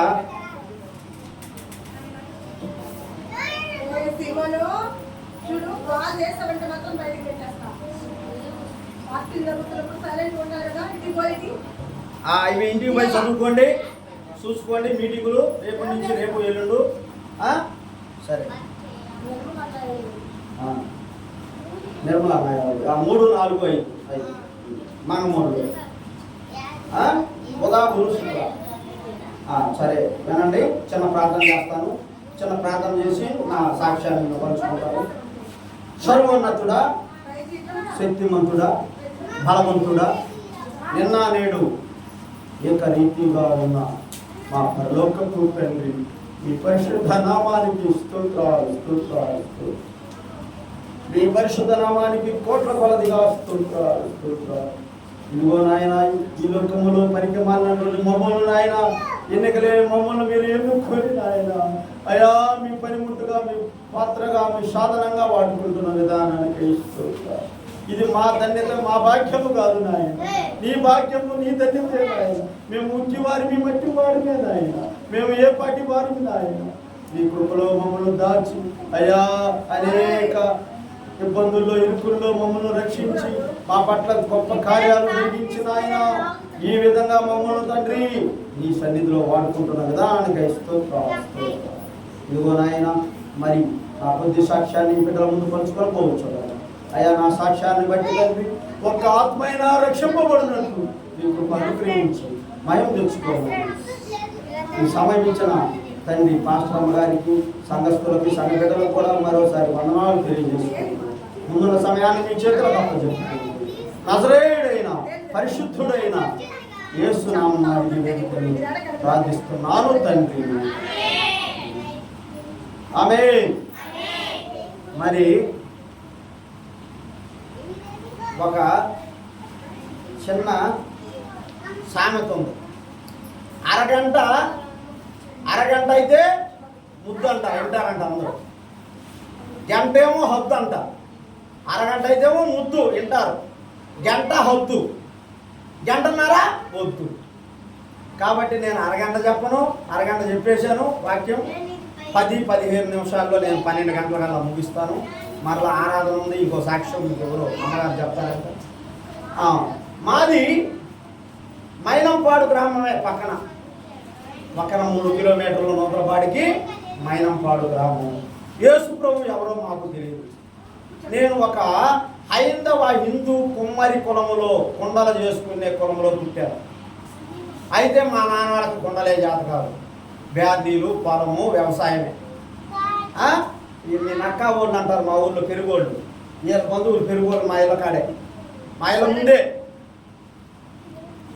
ముందే వాళ్ళు మేము కలిసి ఉంటాం.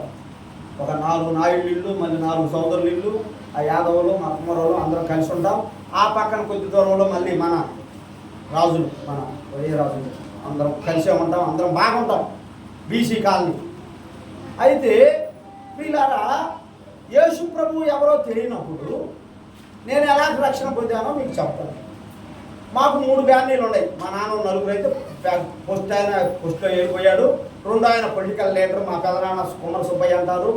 ఆయన మధ్యపాడు మార్కెటింగ్ వార్డు వైస్ చైర్మన్గా, సమితి నెంబర్గా, మండల కాంగ్రెస్ పార్టీ అధ్యక్షుడిగా మా ఊళ్ళో ఒక 100 కాలనీలు, బ్రిడ్జీలు కట్టించాడు. మేము చిన్నప్పుడే మా ఊళ్ళో బీసీఎస్సీ రిజర్వేషన్ లేనప్పుడు 81లోనే సోదరుల మీద పోటీ చేసి ప్రెసిడెంట్గా ఒకసారి గెలిచాడు, ఒకసారి ఓడిపోయాడు. 100 కాలనీలు కట్టించాడు. ఆయన బాగా పేరు శ్రీకాకుళం నరసింహస్వామి, చిలకపాడి కృష్ణయ్య వాళ్ళతో అప్పుడు. వీళ్ళారు ఆయనకి ఇప్పుడు 87 ఏళ్ళు ఉన్నాడు. అయితే ఉమ్మడి ఫ్యామిలీ, ఆ 2 ఆయన, మా నాన్న 3, 4 ఆయన, వీళ్ళు 3 బ్యానీలు, తలా 6 ఎకరాల పొలము. 3 బ్యానీలకు పొలం వేసి పొగాకు వేసేవాళ్ళమి. ఇంకా చెప్పాలంటే మన నూతలపాడు, మన రాజుల పొలమే 40 ఎకరాలు వేసేవాళ్ళం ఆ రోడ్లో.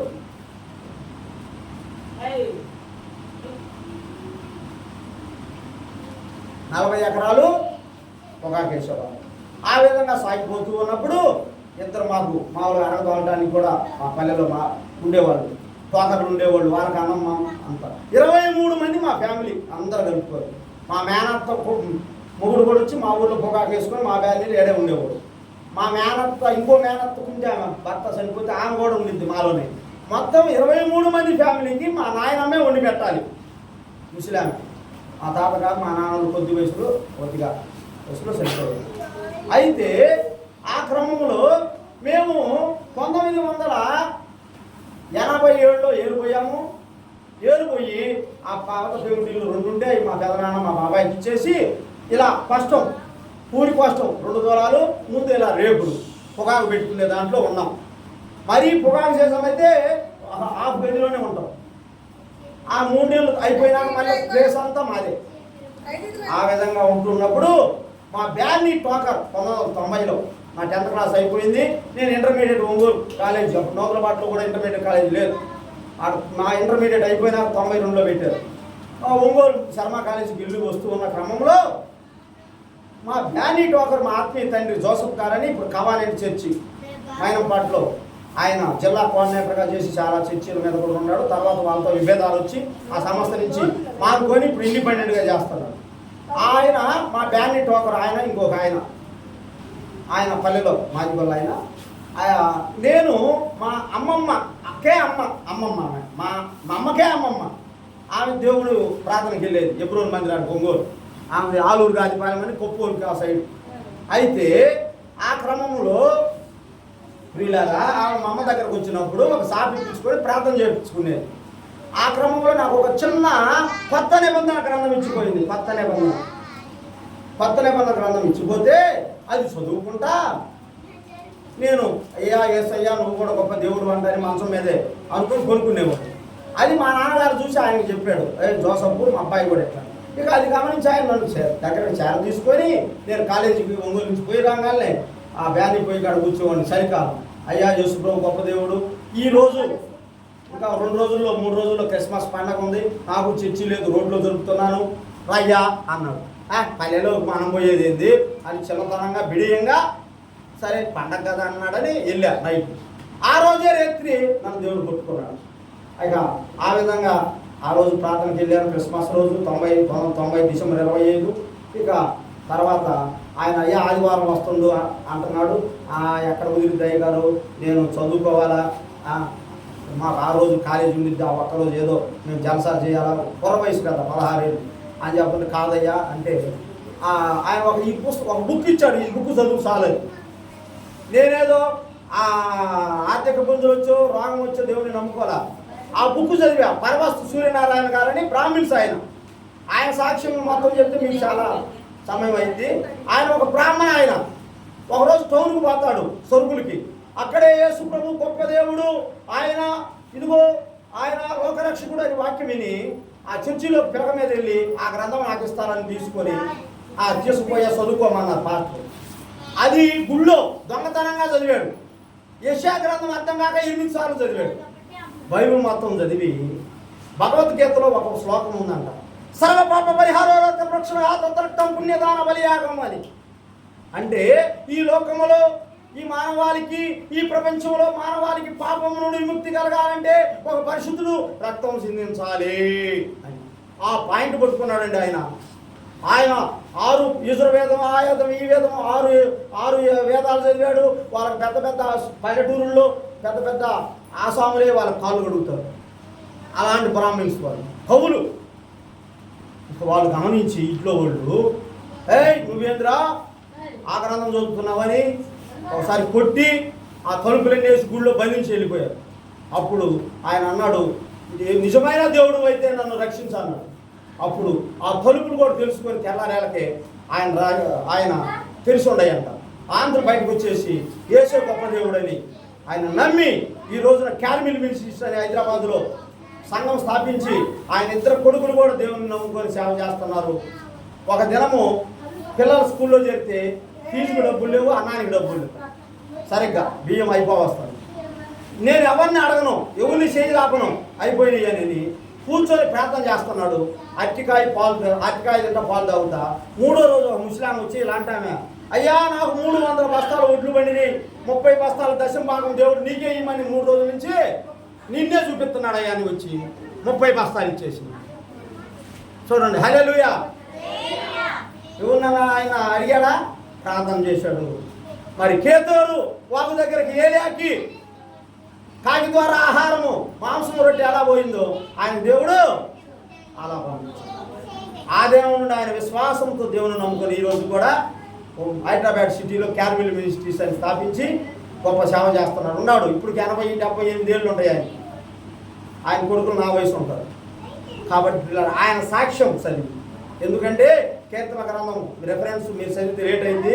38వ అధ్యాయం 4వ వచనంలో అంటాడు, యెహోవాను నేను రుచి చూసి తెలుసుకున్నాను అంటున్నాడు దావీదు. నేను కూడా అలా రుచి చూసి యేసు ప్రభువుని నేను అంగీకరించి ఆ దినం నుంచి నేను ఆదివారం ప్రార్థనకు పోతా. 91 మే నెలలో నేను మా గుల్లబాగానే ఉంది, ఇప్పుడు కమ్యూనిస్ట్ స్తంభాలు ఉన్నాయి, ఆ వాగులో నేను ఇంకొక బ్రదరు ఇంకో సిస్టర్ బాప్తీసం తీసుకున్నాను. బాప్తీసం తీసుకొని ఇంటికి బాగాలే మా బాబాయ్ అన్నాడు, రే ఈ వాగులో ముందుకు వచ్చాడు రా, వాడు టోకర్ వాగులో ముంచాడు అన్నాడు. ఆయనకి ఈరోజు కుట్టుకునే దెబ్బలు నన్ను ఏకాయి చేసినాను. ఈ రోజున ఆయన చిన్న కొడుకు దేవుడిని నమ్ముకొని కానిస్టేబుల్ నుంచి హై స్కూల్ టీచర్ అయ్యి, పిల్లలు లేకపోతే 2 పిల్లలు పుడితే కీర్తన వందనాన్ని పేరు పెట్టుకొని దర్శిలో చర్చికి వెళ్తా, పదకొండూరులో హై స్కూల్లో జాబ్ చేస్తాడు. ఏదర్లో చేశాడు, 8 సంవత్సరాలు నిండిందని 13 మార్చాడు. దర్శిలో ఇల్లు కట్టుకున్నాడు 30 లక్షలు పెట్టి. ఆయన కొడుకే దేవుడిని నమ్ముకున్నాడు. హల్లెలూయా. నన్ను ఏకాలు చేసిన వాళ్ళు ఈరోజు ప్రియమైన దేవుని బిడ్డ, ఆ కుటుంబంలో 2వ వ్యక్తిగా ఆ బిడ్డ దేవుని నమ్ముకున్నాడు. కీర్తన వందనాన్ని పేర్లు పెట్టుకున్నాడు. చక్కగా ఉంటారు పిల్లలు, ఎర్రగా చక్కగా బాగుంది. ఎందుకు చెప్తున్నానంటే నన్ను ఎగతాళి చేసిన ఆయన కొడుకే దేవుణ్ణి. ఆ విధంగా నేను దేవుళ్ళు సాగిపోతా, ఆదివారం చర్చికి వెళ్తా. మాకు చర్చి లేకపోతే ఎలా ఒక వాగు, 2 వైపుల బాయి, ఆ మధ్యలో గుడిసె వేసుకున్నాం. ఆ గుడిసెలో ప్రార్థన చెప్పాం. ఇప్పుడు ఆ బాయిలు భూమి పడ్డాయి, పెద్ద చర్చి కట్టబడింది ఆ ప్లేస్లో. హల్లెలూయా. అలా దేవుని సేవలో ఉంటూ నేను డిగ్రీ ఫైనల్ ఇయర్ 2nd ఇయర్కి వచ్చా. బాగా 20 సంవత్సరాలు వచ్చేసినాయి.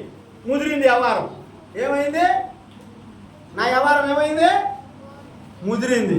ముదిరి ఈ లోకంలో పోయి, అబ్బాయి ఇది భలే సినిమా వచ్చిందిరా అన్నారు. నా పేరు జానయ్య, దేవుళ్ళు తిమ్మోతి మా తాతగారి పేరు. మా నాన్న 4 అయినా వాళ్ళ కొడుకులుండా, నాకన్నా 2 ముందు పుట్టినా నాకే పెట్టారు ఆ పేరు. ఇక జానయ్య భలే సినిమా వచ్చిందని వాడు కానిస్టేబుల్, ఇప్పుడు కొత్తపట్నంలో హెడ్ కానిస్టేబుల్, కరవాది మంత్రాసుల మా ఊరు యాదవుల అబ్బాయి, మా ఇంటి పక్కన. ఏం కాదులేరా ప్రార్థన పోయినా రా అన్నాడు. సినిమాకి పోయా. అట్ట సినిమాకి పోవడం, సిగరెట్ తాగడం కూడా నేర్చుకో. లోకంలో పడిపోయి మా మేనత్త కొడుకు తిరుపతి వెళ్తుంటే రారా తిరుపతి పోదాం అన్నాడు. తిరుపతి పోయి గుండు చేపించుకొని పోస్టులు పెట్టి ఫోటోలు దిగా. ఆ ఫోటోలు నన్ను మళ్ళీ పోస్టులో పంపారు. ఇక సైతాన్ని పట్టేసింది. నాకు టైఫాయిడ్ జ్వరం వచ్చేసింది. ఎన్ని హాస్పిటల్లో తిప్పారు, చివరికి మీకు చెప్పకూడదు మెంటల్ హాస్పిటల్ కూడా తీసుకుపోయారు. ఆ సైతాన్ నన్ను వదల్లా. అప్పుడు మళ్ళీ మా నాన్నగారు మా అమ్మగారు ఆ పాస్టర్ గారి కాడికి తీసుకుపోయి, అయ్యా ఈ బిడ్డను మేము దేవుడికి సమర్పిస్తున్నాం, నువ్వే బాగుపరచు అన్నప్పుడు 3 దినాలు నా ఆత్మీయ తండ్రి నాకు కటిక ఉపవాసం నుంచి ప్రకటన గ్రంథంలో 2వ అధ్యాయం ద్వారా నాతో దేవుడు మాట్లాడాడు. నీ క్రియలు నీ సహనమును చదువుకోండి. 2వ అధ్యాయం 2వ వచనం నుంచి 5వ వచనం దాకా తర్వాత ఎరుగుతాను, నువ్వు మంచివాడివే, కానీ నీ మీద ఒక నింద మోపాలి. నీ మొదటి క్రియలు, నీ మొదట ప్రేమను నువ్వు వదిలి లోకంలో పడిపోయావు. లేచి మరలా దేవుళ్ళలోకి వస్తే నీ దీపస్తంభాన్ని ఉంచుతాను, లేకపోతే నీ యొద్ద నుండి నీ దీపస్తంభాన్ని తీసివేస్తానని దేవుడు మాట్లాడాడు. అప్పుడు నాలో వణుకు పుట్టింది, భయం పుట్టింది. 3 రోజులు ఉపవాసం ఉండి దేవుడు పాపాలను ఒప్పుకున్నా. ఏ సినిమాకు పోయాను, అన్ని ఒప్పుకొని ఇలా ఫస్ట్ రోజు మజ్జిగ ఇచ్చాడు, 2వ రోజు 2 ఇడ్లీ పెట్టాడు, 3వ రోజు ఆయనకు కూడా దేవుడు నా పాపాలు ఒప్పుకున్నట్టు కానొస్తే జీవగ్రంథంలో పేరు రాసి పడితేనే అప్పుడు నాకు నువ్వు ఉపవాసం నుండి పైకి లేపి ఆ రోజు నుంచి ఈ రోజు కూడా నేను దేవుడిని నమ్ముకున్నా. నా వివాహ విషయంలో కూడా మా పెద్దమ్మ మనవరాలు అక్క కూతురు వాళ్ళు మేము ఊరక చేసుకుంటామన్నాం. వాళ్ళ మీద ఊరు సరే మేము క్రిస్టియన్ మ్యారేజ్ చేసుకుంటామంటే ఓకే అన్నారు. కానీ మా పెద్దనాన్న ఒప్పుకోలేదే. ఈ రాజకీయ నాయకుడు వాళ్ళకు నూతలపాడు నుంచి మైనం పడిపోయేదాకా వ్యాపారంలో ఉన్నారు. ఆ యాదవ్ బజార్ ఆడకొచ్చి శుక్రవారం అర్ధరాత్రి తెల్లవారితే 3:30కి లగ్నం పెట్టుకొని వచ్చారు. అప్పుడు పాత్ర చేస్తారా పాస్టర్లో, అప్పుడు పెళ్లి చేస్తారంటయా. శనివారం పువ్వులని కొట్టించా పత్రికలు పాస్టర్ పెళ్ళి. ఆయన ఒప్పుకోవాలా, 3 రోజులు అడిగి పాత్ర చేస్తాను.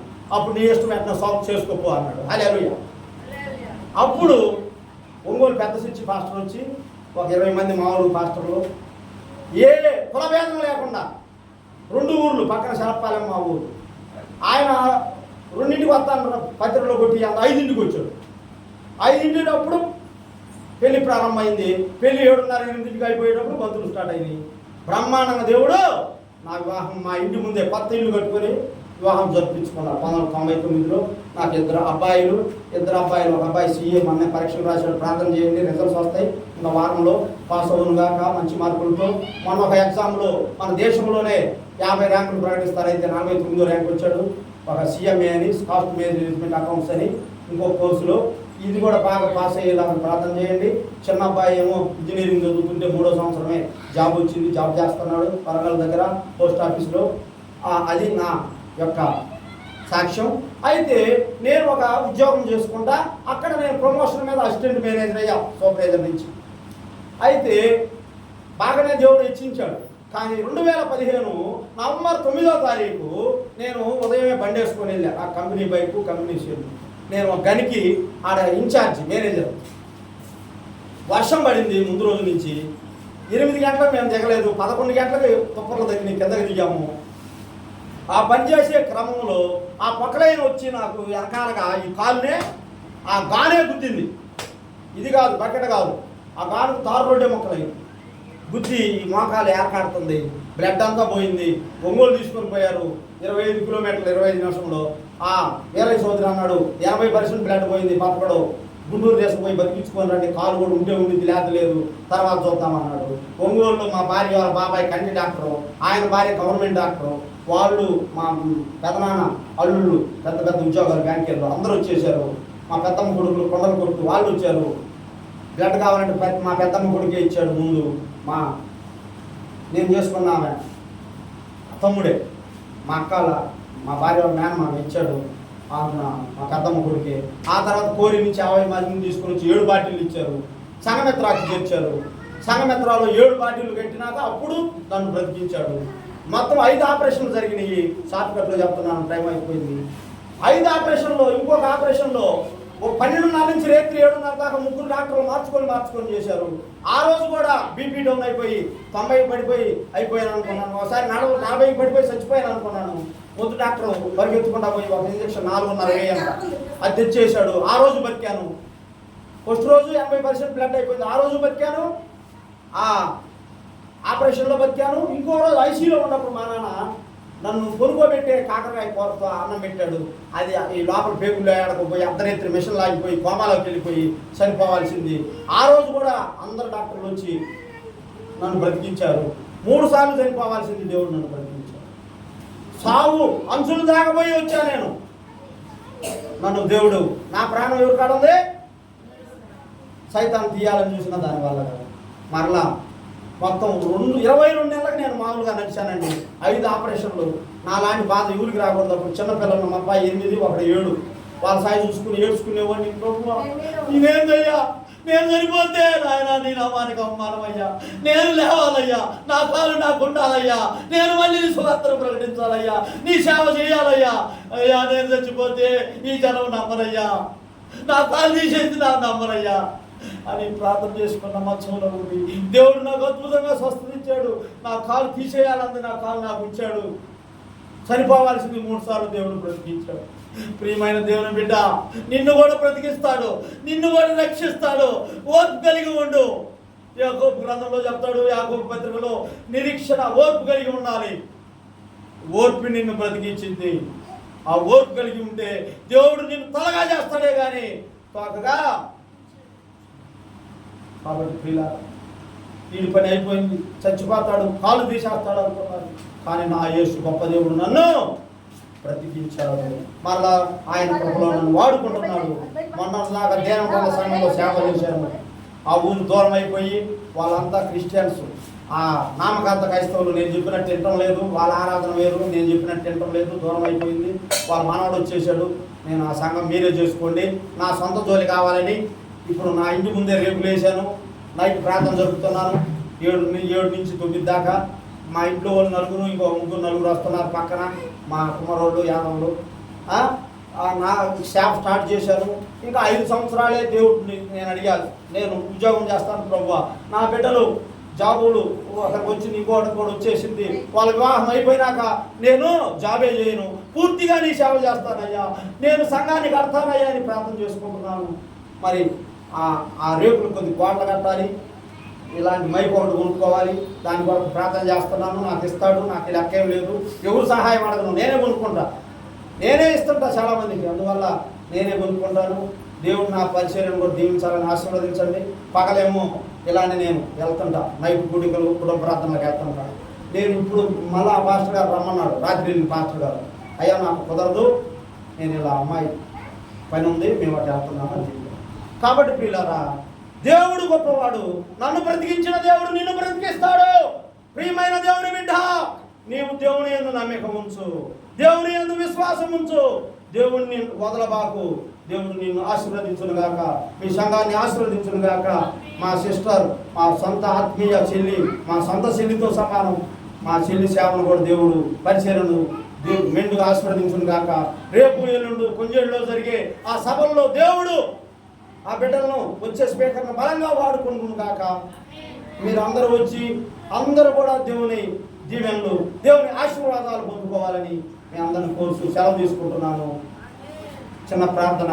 మీ అందరికీ మరోసారి వందనాలు.